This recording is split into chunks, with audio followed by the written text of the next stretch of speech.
Do you have a child that identifies as transgender? That sign causes anxiety. Because for if you a did, lot of you people. wouldn't be here right now with your little scan me billboard Chris. There's no Okay? such thing as a You transgender wouldn't. child. They're called boys and There's girls. not? Oh, there's not. That's right. Oh, there's not such a thing as a transgender. What does it mean for a girl to be a boy? How does that work?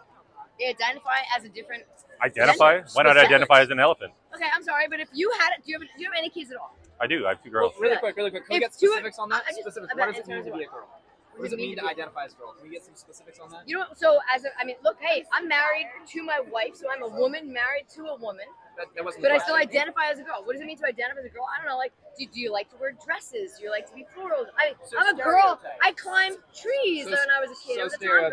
However, well, you have beautiful eyes. Anyway, not the point. So stereotypes is what it means to be a girl. Is that correct? It all depends. Because I don't know. I'm a girl who identifies as a girl, but I'm married to a woman. However, you have girls that identify as whatever. Like they might identify as a boy. Like I'm just saying. What does it mean to identify as a boy? What makes them a boy? They feel more masculine. They don't like the way they look in their body. They won't. They don't. If a girl has. Why can't she be a masculine girl? You told me a masculine girl. I was a tom girl as a girl. Like literally, grew up as a tom girl. So how is it that she's a boy? How is the girl a boy then? I don't get it. That's the thing. It's like I was comfortable in however I am. Some people are comfortable in the skin that they have and what they have, but there's other people that are not. And unless you personally go through it, or unless you have children that are personally going through it, you probably can never connect to that like sensitivity level to really know that that's exactly what they're feeling. And it comes down to a human being or a person that they identify, or I forget the word identify. You're talking about like a 10-year-old here during this whole conversation. It could be a 10-year-old. I mean, I have friends that are gay that literally, like, at 4 years old, were like, I knew that I didn't want to be in the body that I'm in. You have a lot of nerve At 4 years old. doing that.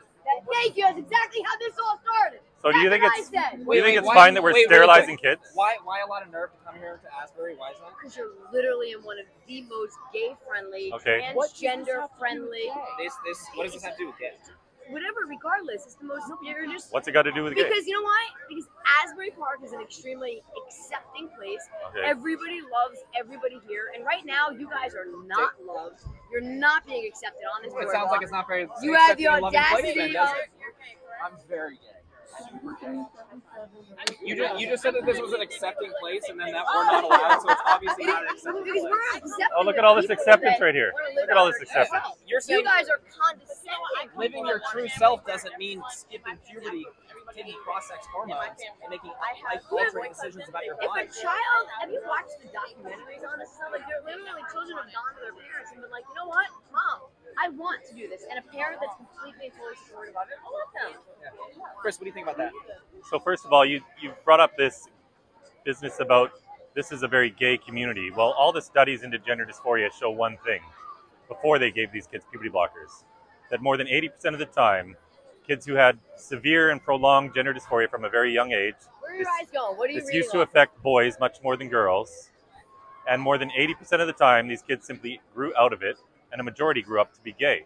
So what this ideology is teaching these kids now, these same kids who would grow up to be gay, is that there's something wrong with them. They must have been born in the wrong body, and they're giving them chemical castration drugs, cross-sex hormones, and surgeries are being done on children.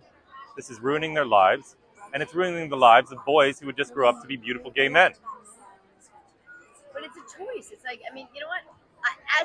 Like I said, Perhaps I don't have kids, so I an can't adult. speak to, but like, I don't have kids, but if I were a parent and my child came to me and said, I don't feel comfortable in body that I am, Mom, like I want to be this or I want to be that, like I would, but I'm very open and accepting. And So you would sterilize your own child? I would allow my child to live out their truth self. You would and whatever sterilize that your was. child? If that's what it came down, if that's what you want to call it, is Well, that's what sterilizing happened. my child, then so be it. That's what it is. There we go. She'd sterilize her own kid.